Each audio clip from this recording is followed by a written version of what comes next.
तो इस श्लोक में भगवान जो प्रधानता से बतलाना चाह रहे हैं कि आप अपने शत्रुओं को पहचान लें। ये राग द्वेष आपके शत्रु हैं, और अगर इन पर आपने विजय पा ली तो आपका लोक भी सुधर जाएगा और परलोक भी सुधर जाएगा। बोले जो ज्ञानी है उन्होंने पा ली है और आपको विजय प्राप्त करना है।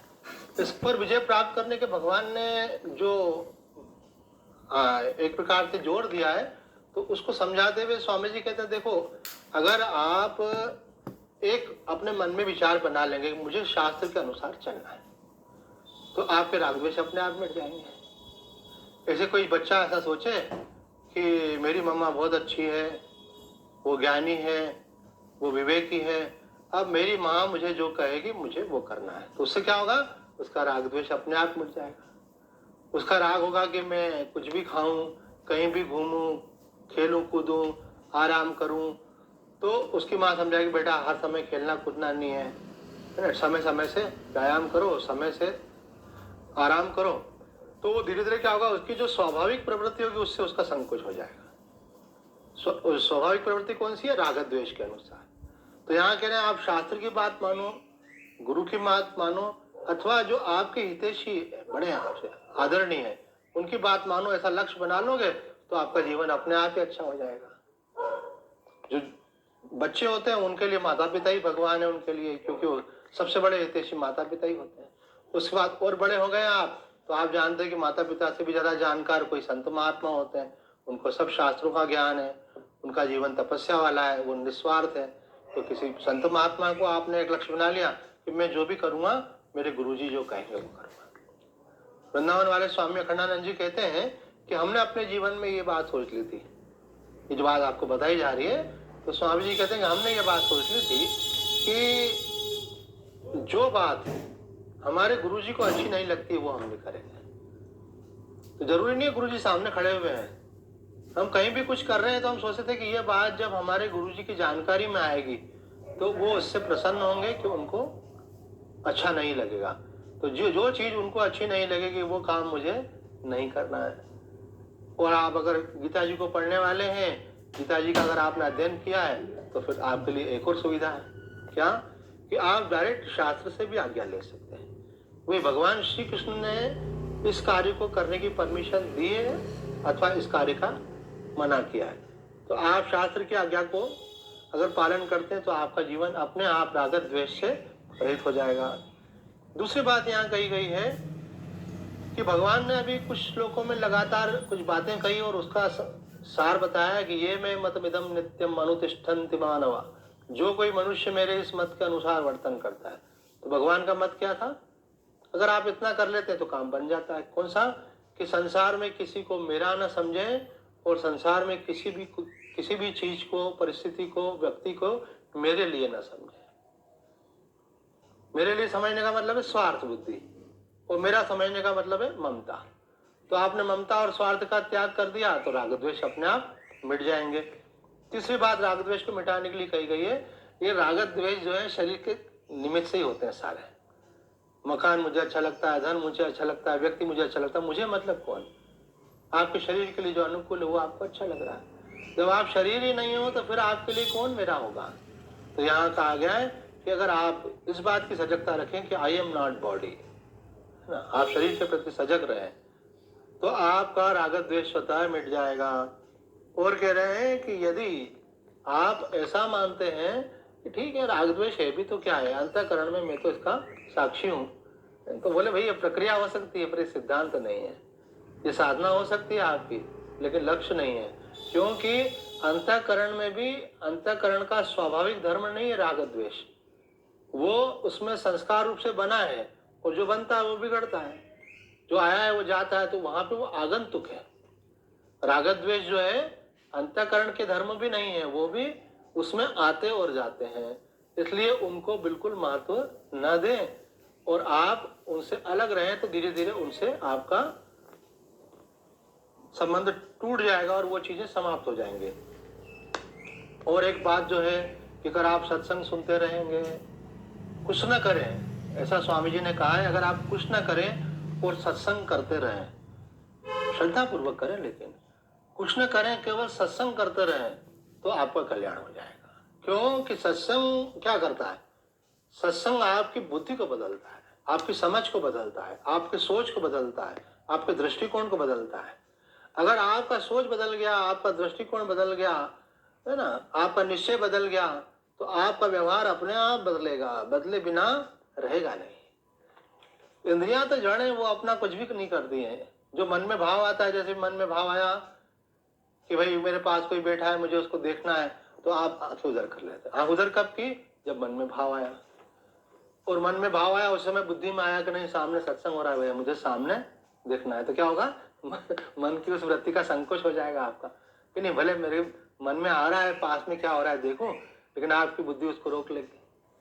तो नियंत्रण हमारे यहाँ सबसे बड़ा किसका माना जाता है? बुद्धि का। भगवान की दी हुई चीजों में सबसे बेस्ट वाली चीज कौन सी है? भगवान ने बहुत सारी चीजें गिफ्ट कर रखी है हमको। शरीर गिफ्ट किया है, इंद्रियां गिफ्ट की है, मन गिफ्ट किया है, बुद्धि गिफ्ट की है। तो सबसे बढ़िया चीज भगवान की जो हमको दी हुई है वो है बुद्धि, समझने की सामर्थ्य। और मजे की बात यह है कि उसी से हमारी मनुष्यता सिद्ध हो रही है। 84 लाख योनियों में जो मनुष्य शरीर को सर्वश्रेष्ठ माना है, वो किस एंगल से माना है?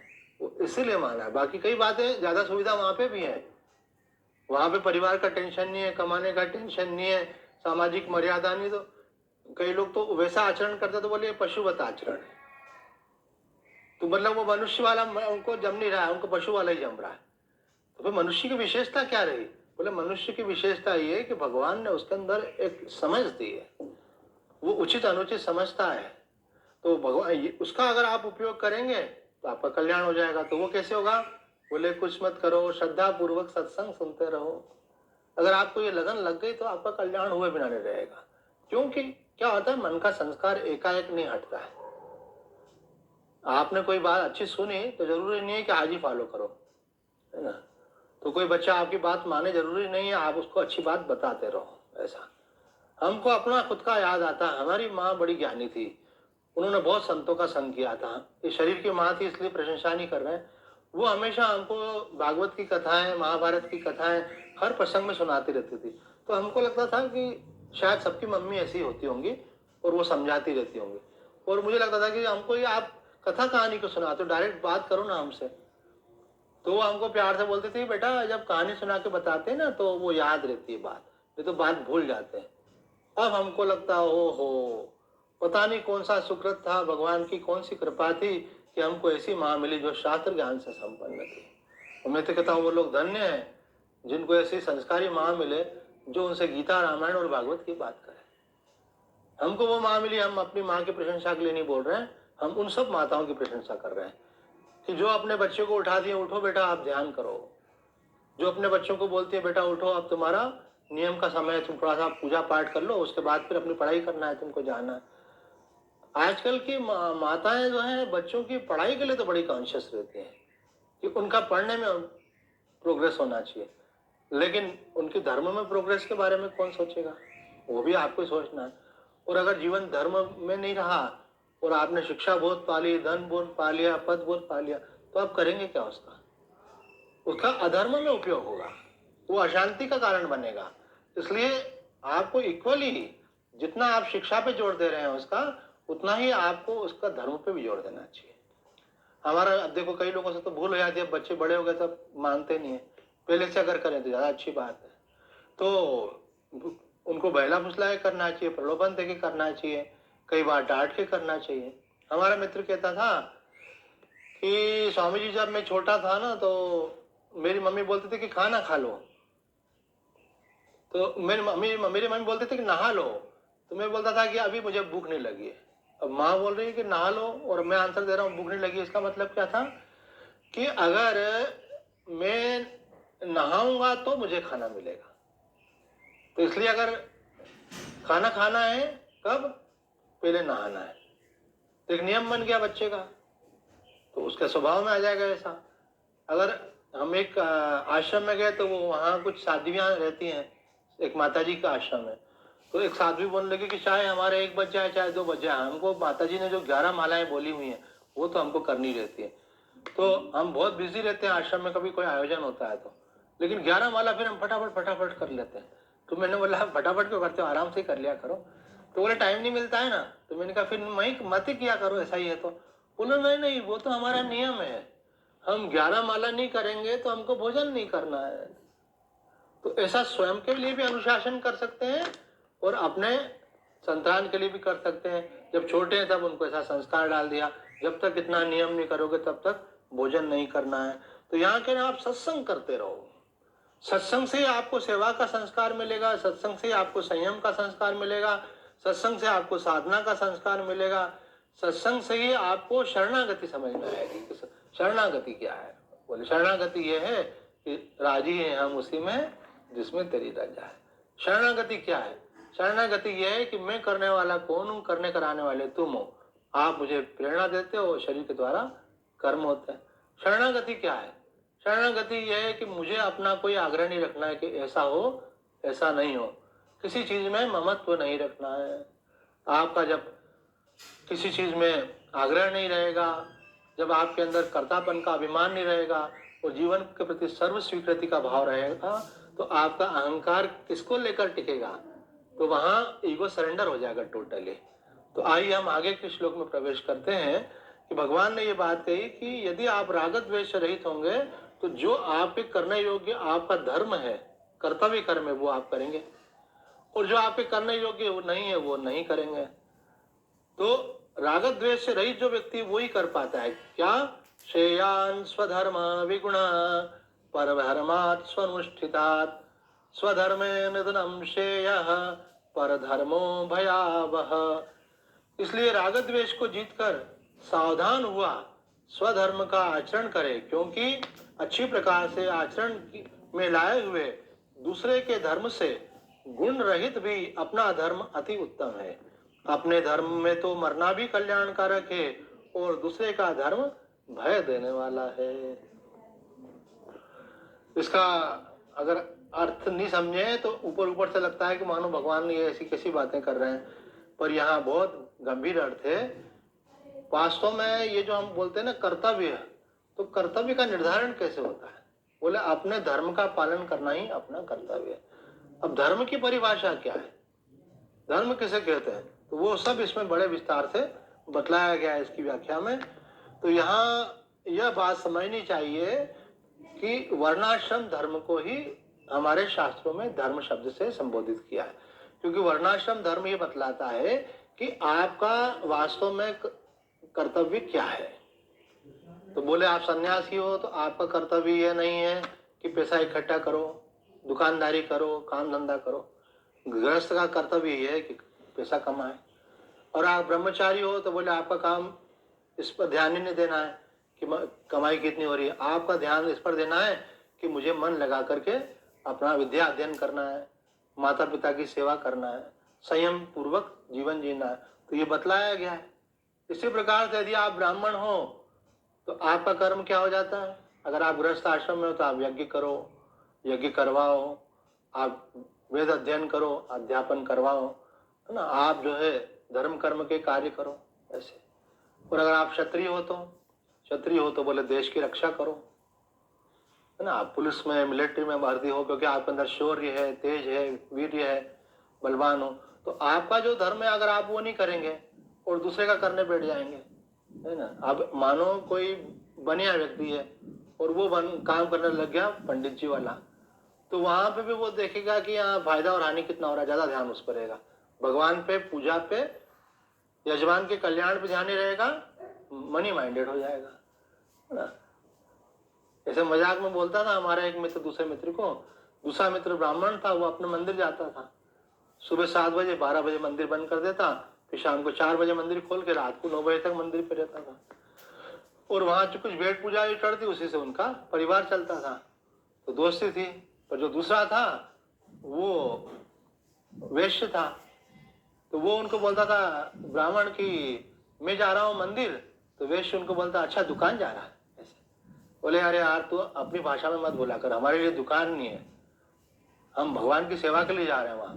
बोले बात है कि यार वहां जाने से तो कमाई होती है तेरी, अगर तू दुकान बंद कर देगा तो कमाई कैसी होगी, मंदिर बंद कर देगा तो उसका दृष्टिकोण वहां पे लाभ हानि का, लेकिन इसका दृष्टिकोण वैसा नहीं क्योंकि ये ब्राह्मण है।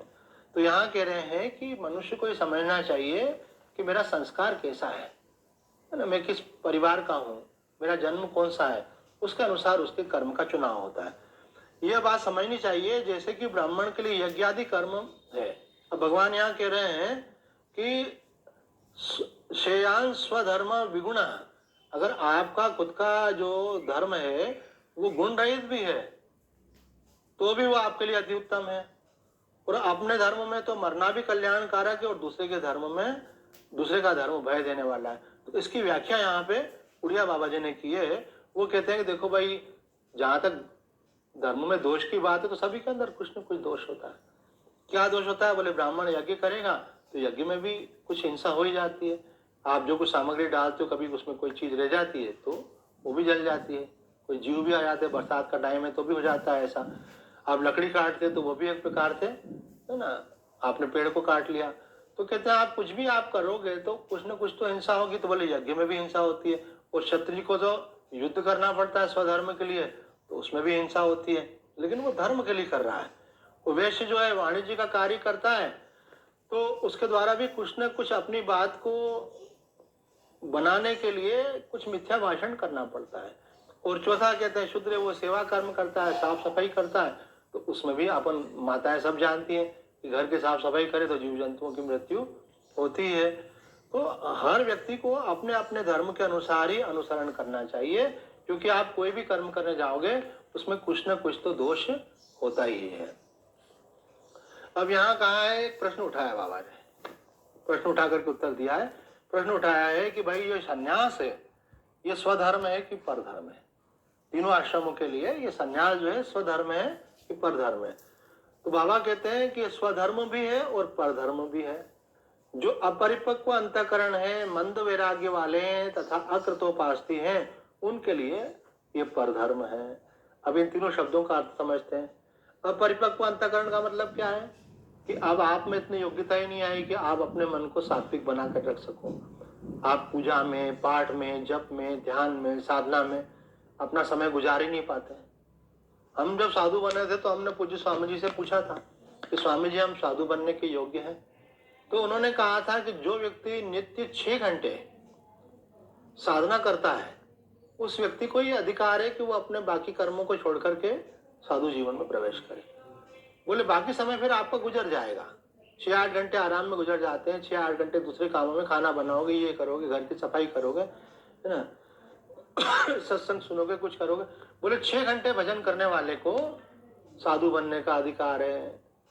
बोले वो भी 1 दिन 2 दिन नहीं, लगातार। क्योंकि अगर आपको कोई काम कुछ शॉर्ट पीरियड के लिए दिया जाता है ना तो आप उसमें मन को मार के कर लेते हैं, लेकिन आप लगातार कर सकें ये आपको देखना पड़ता है।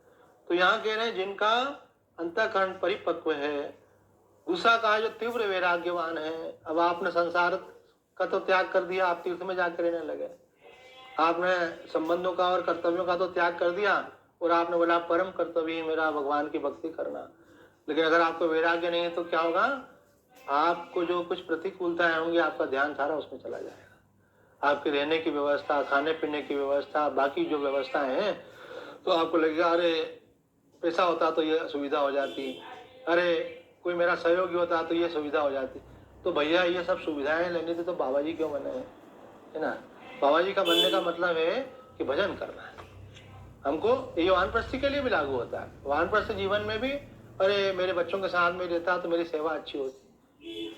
तो आप फिर वानप्रस्थी क्यों बने भाई? वानप्रस्थी बनने का मतलब है कि मैंने अपना कर्तव्य पूरा कर दिया, अब मैं तपस्या पूर्वक भगवान की प्राप्ति के लिए तीर्थ में रह करके अथवा एकांत में रह करके भजन करूंगा।